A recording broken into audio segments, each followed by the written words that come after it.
Les vraies voix Sud Radio. 3 mots dans l'actu, Félix, qui sont audition, relax et revirement. François Bayrou sera auditionné à l'Assemblée nationale dans un mois par la commission d'enquête sur les violences à Notre-Dame de Bétharram. La professeure Devaël relaxée des poursuites pour harcèlement au tribunal de Pontoise. Les parents de la collégienne qui s'était suicidée se disent révoltés. Et puis arrêtez tout, les bourses remontent. L'Union européenne suspend sa riposte après le revirement spectaculaire de Donald Trump. Il gèle ses surtaxes à l'exception de celles qui visent la Chine. Les vraies voix Sud Radio. Il est accusé notamment par la gauche d'avoir menti sur sa connaissance des violences et agressions sexuelles au collège-lycée Notre-Dame de Bétharram. François Bayrou sera donc auditionné le 14 mai par la commission d'enquête de l'Assemblée nationale. Plusieurs enfants du Premier ministre sont passés par l'établissement catholique béarnais. Une audition qui pourrait s'avérer tendue dans un peu plus d'un mois. Elle a été annoncée tout à l'heure par Fathia Kelwa-Hachi, présidente PS de la commission des affaires culturelles et de l'éducation. La première étape d'entendre les victimes et les collectifs surtout de victimes est terminée. La deuxième étape est en cours et la troisième étape, ce sera celle de auditionner les ministres, aura lieu courant mai. Nous entendrons Madame Nicole Belloubet, Monsieur Blanquer, Monsieur Papendiaï, Madame Royal, Madame Borne et Monsieur Darmanin. Nous finirons par Madame Borne qui est la ministre d'exercice actuelle. Et nous entendrons notre Premier ministre qui a été ministre de l'Éducation nationale, Monsieur Bayrou, le 14 mai à 17h. Fathia Kelwa-Hachi, présidente PS de la commission des affaires culturelles et de l'éducation à l'Assemblée nationale. Philippe Bilger. C'est normal, ça pèse, mais il ira et il dira, moi j'ai tendance à le créditer de la bonne foi, mais on verra, c'est tout à fait normal. Hein, écoutez, oui, tu as raison Philippe, en même temps, Colère devrait faire pareil d'ailleurs. Colère devrait faire pareil sur un autre sujet. Mais ce qui est pathétique dans C'était mon coup de gueule hier, Colère. Ah oui, mais c'est vrai. Ce qui est pathétique dans cette affaire, c'est qu'on voit le nombre de ministres qui ont été nommés par notre ami. C'est que l'administration n'a pas fait remonter tout ça depuis des décennies. C'est un scandale total. Ça démontre que notre administration est au plus bas dans cette société. Martin. Ouais, c'est tout à fait normal, mais je suis aussi curieux de voir quel type de langage va être employé lors de ces sessions de commission. Est-ce qu'on va rester sur un langage de langue de bois ou est-ce qu'on va essayer d'aller un peu plus loin? Parce que il y a évidemment une co-responsabilité sur ces sujets-là de chacun. Et est-ce que un politique, dans le passé ou au présent, est capable d'admettre cette co-responsabilité, ce manquement?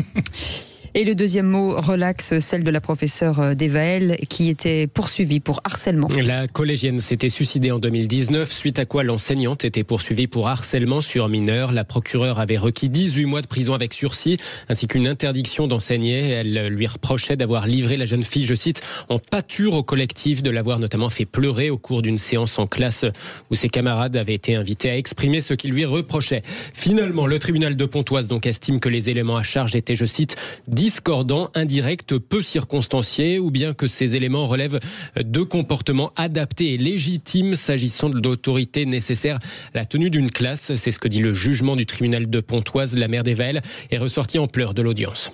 Je suis vraiment dans l'incompréhension totale. Les faits, les témoignages étaient là. Ils n'ont pas été entendus. Là, en fait, moi, je le vis comme la justice cautionne le comportement de cette professeure et qu'elle a le droit de se comporter comme ça vis-à-vis de nos enfants. Elle a le droit. C'est cautionné.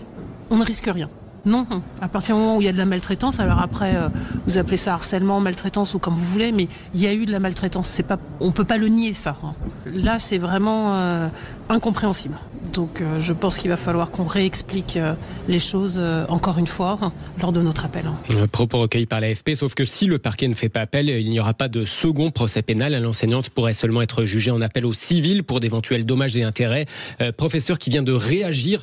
Je suis soulagée, écrit-elle. La vérité éclate enfin. Je ne pouvais pas m'exprimer tant que l'instruction était en cours. Je peux dire aujourd'hui que le jugement du tribunal correspond aux éléments du dossier, dit cette enseignante. En bref, cette grosse déception pour les salariés de l'usine Vancorex près de Grenoble. Oui, une usine essentielle à la filière nucléaire française. Ces salariés voulaient la reprendre en coopérative. Eh bien, le tribunal de commerce de Lyon juge le projet irrecevable et il a choisi le projet de reprise de son concurrent chinois, Vanhua, repreneur chinois qui devrait garder seulement une 50aine de salariés sur les 300 restants. Ils étaient 450 il y a quelques mois. Et le troisième mot, revirement, Donald Trump qui renonce finalement à la plupart de ses surtaxes. C'est sur quoi ? Non, je sais pas de quoi vous parlez, honnêtement. Enfin, à part la Chine qui reste isolée dans son bras de fer avec les États-Unis, qui va payer donc des droits de douane de 125% sur le marché américain. Mais oui, concernant le reste du monde, Donald Trump gèle donc toutes les surtaxes. Le reste du monde retombe à 10% de taxes sur ses exports vers le territoire des États-Unis.